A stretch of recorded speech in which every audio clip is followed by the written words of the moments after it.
Welcome to humanities honour है। Please share, like and subscribe. Welcome back everybody. तो आज हम इस वीडियो में मेडिटेरेनियन एग्रीकल्चर वाला टॉपिक समझ लेंगे। जितनी भी कंट्रीज मेडिटेरेनियन सी के आसपास हैं उनके अंदर मेडिटेरेनियन एग्रीकल्चर प्रैक्टिस किया जाता है। तो ये जो तुम्हारे मैप के ऊपर दिख रहा है ये है Mediterranean reason.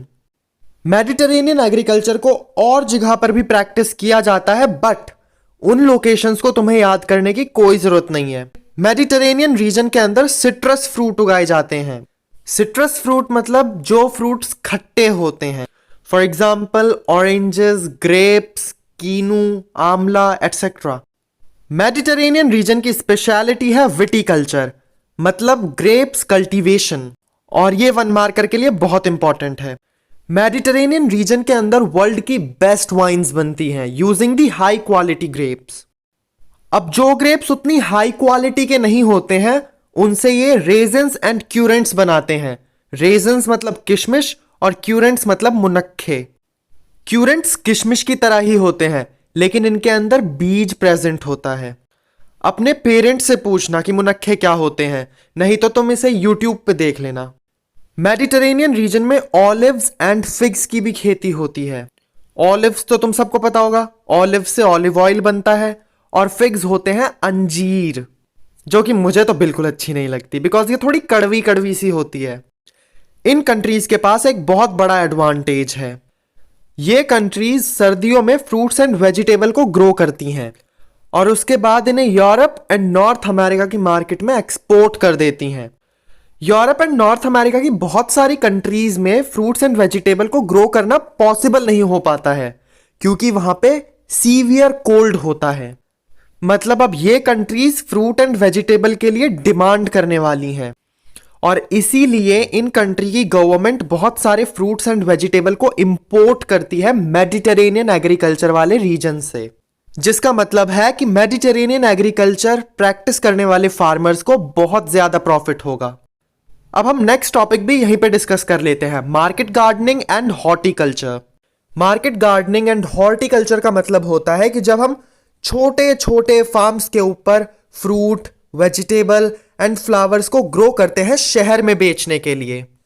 Market gardening and horticulture को उन फार्म्स के ऊपर प्रैक्टिस किया जाता है जिन्हें रोड्स अर्बन सेंटर से कनेक्ट करती हों। It is labour intensive and capital intensive.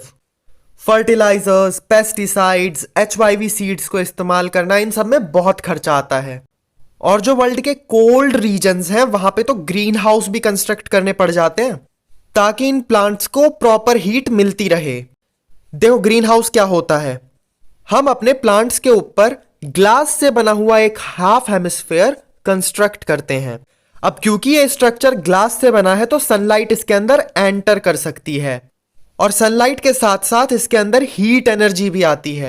अब ये ग्लास डोम इस हीट एनर्जी को इस डोम से बाहर नहीं निकलने देता है और एक नॉमिनल टेम्परेचर क्रिएट करके रखता है जिससे प्लांट्स की अच्छी ग्रोथ होती है। मार्केट गार्डनिंग एंड हॉर्टिकल्चर को north west Europe, north east USA and Mediterranean reason के अंदर प्रैक्टिस किया जाता है।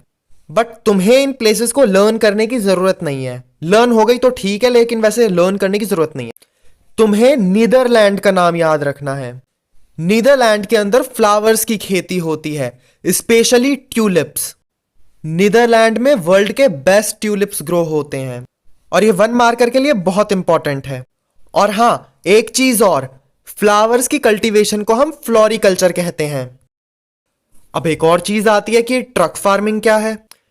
ट्रक फार्मिंग में फार्मर सिर्फ और सिर्फ वेजिटेबल्स को ग्रो करता है। अब ये फार्म्स जिनके ऊपर ट्रक फार्मिंग करी जाती है उनकी वेजिटेबल्स को ट्रक के अंदर लोड करके एक रात में हम मार्केट के अंदर पहुंचा सकते हैं और इसीलिए इस फार्मिंग का नाम पड़ा है ट्रक फार्मिंग। अच्छा एक और बार समझो, ट्रक फार्म्स और मार्केट के बीच का जो डिस्टेंस है वो ट्रक कवर कर सकता है ओवरनाइट, मतलब एक रात में। और क्योंकि ट्रक हमारी हेल्प कर रहा है इन वेजिटेबल्स को मार्केट में पहुंचाने के लिए तो इसीलिए इस फार्मिंग का नाम रख दिया गया ट्रक फार्मिंग। और अब इस टॉपिक में एक और चीज आती है जो कि तुम्हें समझनी बहुत इंपॉर्टेंट है। तो वर्ल्ड की जो कंट्रीज बहुत डेवलप्ड हैं, जिनके अंदर इंडस्ट्रियल ग्रोथ है, for example western Europe and north America, इन्होंने एक नया कॉन्सेप्ट चालू किया है जिसका नाम है फैक्ट्री फार्मिंग। फैक्ट्री फार्मिंग में हम फैक्ट्री के अंदर ही एनिमल्स का डोमेस्टिकेशन करते हैं और इन्हें फैक्ट्री के अंदर स्टॉल्स एंड पेन्स के अंदर रखा जाता है। स्टॉल छोटे छोटे से केज होते हैं जो कि आयरन से बने होते हैं, और पेन में हम केज के अंदर लॉक नहीं करते बल्कि चारों तरफ से फेंसिंग कर देते हैं।